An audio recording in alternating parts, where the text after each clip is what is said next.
Hi hello welcome to our channel. ఈరోజు అయితే మనం హైదరాబాద్ నుంచి ఏడుపాయల వనదుర్గ భవాని టెంపుల్ పోతున్నాం.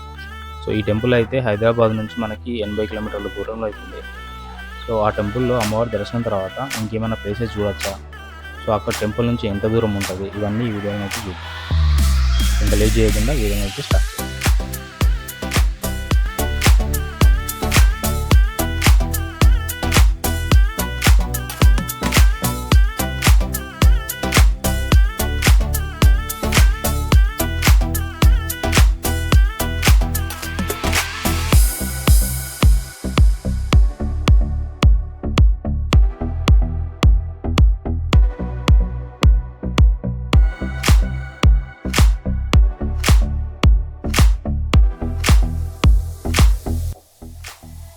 బస్సులో వచ్చే వాళ్ళు అయితే ఇక్కడ దిగాలి.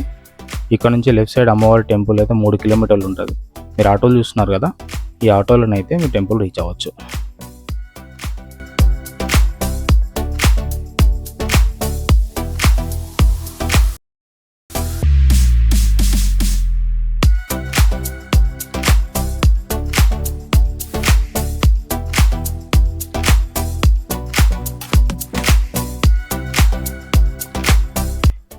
ఈ బ్రిడ్జ్ క్రాస్ చేయగానే మనకైతే 3 దారులు కనబడతాయి. సో లెఫ్ట్ సైడ్ వెళ్తే మనం చెరువు సైడ్ వెళ్ళొచ్చు, స్ట్రైట్ వెళ్ళినా రైట్ వెళ్ళినా టెంపుల్కి రీచ్ అవ్వచ్చు. ఆ చెరువు గురించి నేను ముందు చూపిస్తాను వీడియోలో.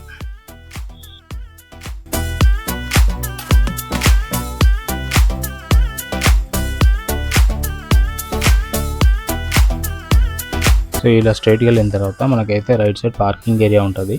పార్కింగ్ ఛార్జెస్ అయితే ఏం లేవు, మీరు ఖాళీ జాగా చూసుకొని వెహికల్ పార్క్ చేసి దర్శనానికి వెళ్ళిపోవచ్చు.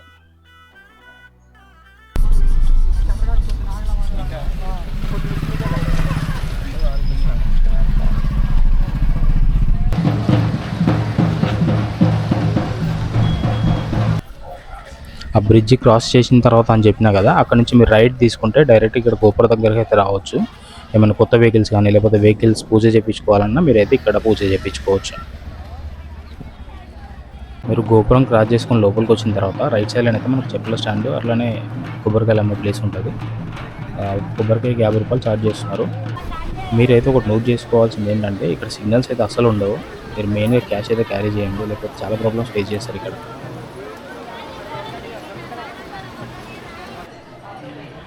ఇప్పుడే దర్శనం చేసుకొని బయటికి అయితే వచ్చినాం.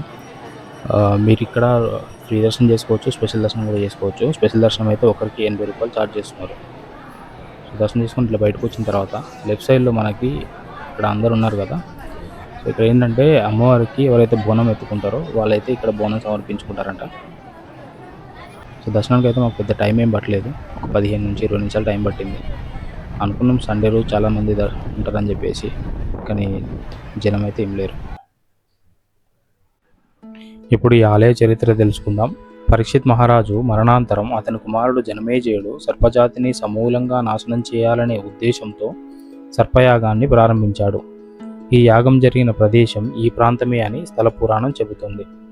జనమేజయుడు తన సర్పయాగాన్ని నిర్వహించడానికి జమదగ్ని, అత్రి, కశ్యపుడు, విశ్వామిత్రుడు, వశిష్ఠుడు, గౌతముడు, భరద్వాజుడు వంటి 7 మహర్షులను ఆహ్వానించాడు.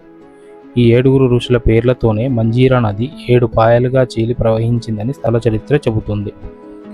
సర్పయాగం జరుగుతుండగా అగ్నికి ఆహుతవుతున్న నాగులకు పుణ్యలోక గతులు ప్రాప్తించేందుకు గరుత్మంతుడు పాతాళ లోకం నుండి భోగవతి నదిని తీసుకువస్తాడు. యజ్ఞస్థలికి రాగానే ఈ నది 7 పాయలుగా చీలి ప్రవహించిందట. ఈ పాయలలో ఒకటి రాతి గుహలలో వెలిసిన దుర్గామాత పాదాలను తాకుతూ గోదావరిలో కలిసిందని ప్రతీతి. ఈ 7 పాయల మధ్యలోనే వనదుర్గా భవాని అమ్మవారు స్వయంభుగా వెలిశారు. సర్పయాగ సమయంలో నాగులను రక్షించడానికి గంగాదేవి 7 పాయలుగా చీలి అమ్మవారి పాదాలను తాకడం వల్లనే అమ్మవారికి 7 పాయల వనదుర్గా భవాని అనే పేరు వచ్చిందని నమ్ముతారు. అమ్మవారి దర్శనం చేసుకుని బయటకు వచ్చిన తర్వాత రైట్ సైడ్లో చిన్న మెట్లు ఉంటాయి.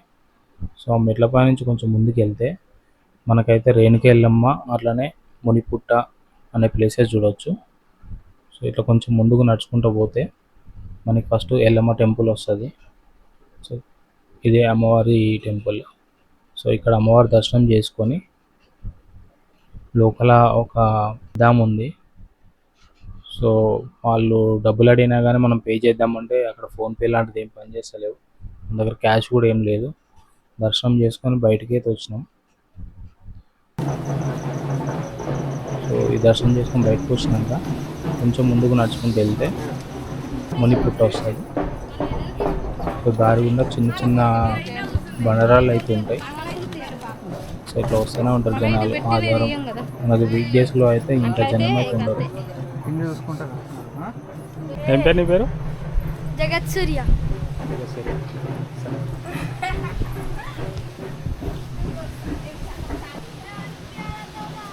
ఇదేనా ఇంకున్నదా? అదే గుట్ట మునిపుట్ట.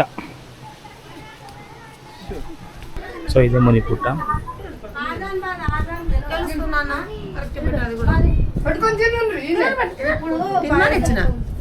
పైసాకి ఎంత కష్టం ఉంటుంది. చేంజ్ తీసుకురాలేదమ్మా, ఇక్కడికి వచ్చినాక తెలిసిన సిగ్నల్ కూడా లేవు. ఆదివారం 7:30 దాకా రావు. ఈ రోజు రాత్రి 7:30 వస్తాయి పోలీస్ సిగ్నల్. ఈ రోజు అసలు సిగ్నల్ ఉండదు. ఈ రోజు ఎందుకే మాట్లాడుతూ సిగ్నల్ తీసేసాను. ఎందుకు మరి ఇంపార్టెంట్ సండేకి ఇదే ప్రాబ్లం. తీసుకో ఇట్లా మరి నేను అట్లా పోవాలి. ఇట్లా పోవాలా? ఇట్లా వెళ్ళాలి. దా. ఇంట్లో పోవాలి.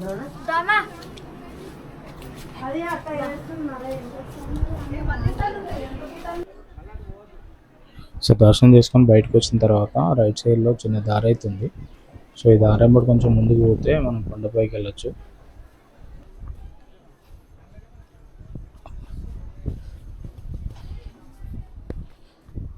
పైకి ఎట్లా వెళ్ళినా ఓకే.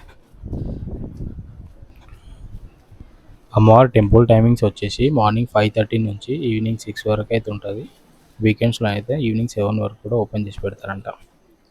బస్సెస్ వచ్చేసి జేబీఎస్ నుంచి మనకి every half an hour 1 hour bus అయితే ఉంటుంది.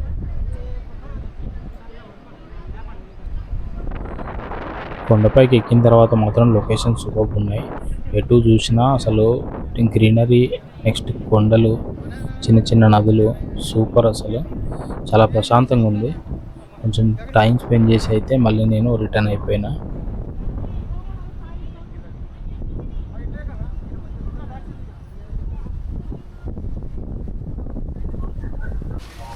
సో ఇంకా అమ్మవారి దగ్గర ఉన్న ప్లేసెస్ అని కవర్ చేసుకుని బయటకు వచ్చినాం. సో ఇట్లా టెంపుల్ నుంచి బయటకు వచ్చినాక నడుచుకుంటూ పోతుంటే రైట్ సైడ్లో మొత్తం టెంట్ హౌస్లు, చికెన్ సెంటర్స్, అట్లనే ఇంకా కమ్యూనిటీకి సంబంధించిన వాళ్ళ కమ్యూనిటీ హాల్స్ ఉన్నాయి. రెంట్ తీసుకొని ఉండేవాళ్ళు ఉండొచ్చు. ఇంకా ఆదివారం వచ్చిందంటే ఈ ఏరియా మొత్తం చాలా బిజీగా ఉంటుంది. దేనికి కూడా ఎక్కడికి వెళ్ళాల్సిన అవసరం లేదు. ఇది ఉందా అది ఉందా అని కాదు, ప్రతి ఒక్కటి ఇక్కడైతే దొరుకుతుంది. అది కంప్లీట్ చేసుకొని స్టార్టింగ్లో చెప్పినా కదా లెఫ్ట్ సైడ్ అయితే చెరువు దగ్గరికి వెళ్ళొచ్చని. ఇదే చెరువు. సో చాలా సెక్యూరిటీ అయితే ఉంది. మిగతా రోజులు ఉంటుందో ఉండదో తెలియదు కానీ సండే రోజు అయితే చాలామంది పోలీసు వాళ్ళు అయితే ఉన్నారు. సో ఈ బ్రిడ్జ్ మీదకి అయితే వెళ్ళనీయలేదు. తర్వాత కష్టపడి అది తెలియకుండా పైకి అయితే వచ్చినాం. వ్యూ మాత్రం చాలా బాగుంది ఇక్కడ నుంచి.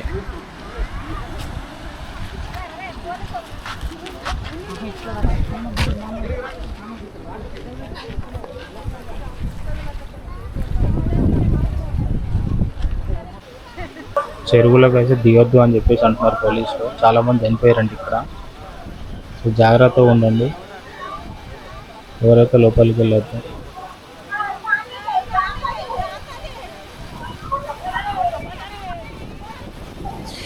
ఇవి టెంపుల్ దగ్గర ఉన్న ప్లేసెస్. ఇక్కడ దాకా చూసినారంటే ఈ వీడియో మీకు నచ్చిందని అనుకుంటున్నా. ప్లీజ్ నచ్చితే లైక్ చేయండి, ఛానల్ని సబ్స్క్రైబ్ చేసుకోండి. యాక్చువల్గా వంట అయితే మేము టెంపుల్ దగ్గరనే చేసుకుందాం అనుకున్నాం. కాకపోతే వర్షం పడి మొత్తం అంతా భూమి పచ్చిగా ఉంది. అండ్ జనాలు కూడా ఎక్కువ ఉండేసరికి బెటర్ ఎందుకైనా కొంచెం మంచి జాగా చూసుకొని చేసుకుందామని ఇట్లా బయటకు వచ్చినాక ఇది కనబడ్డది మాకు. ఇది రోడ్ పక్కనే ఉంది.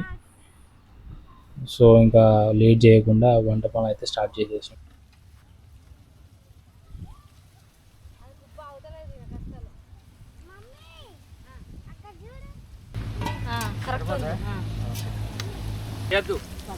మంచిగా ఉంది గ్రీనరీ అసలు ఇటు. ఇవి ఎందుకు ఎత్తానవరా ఇలా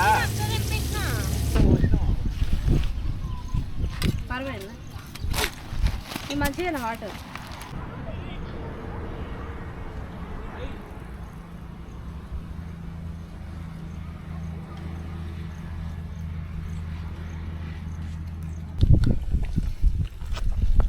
ఇట్లా వండుకుని కంపల్సరీ మంచిగా అవుతుంది మంచిగా వండుకోవాలి. ప్లేట్ కొట్టుకుపోయింది. మంచిగా ఉండింది రెండు కాన్న లొకేషన్ క్రెడిట్ గోస్ టు ఇవా గడివై ఫోటో తీసుకో అందరికీ తినని అన్న తిన్నాక లాస్ట్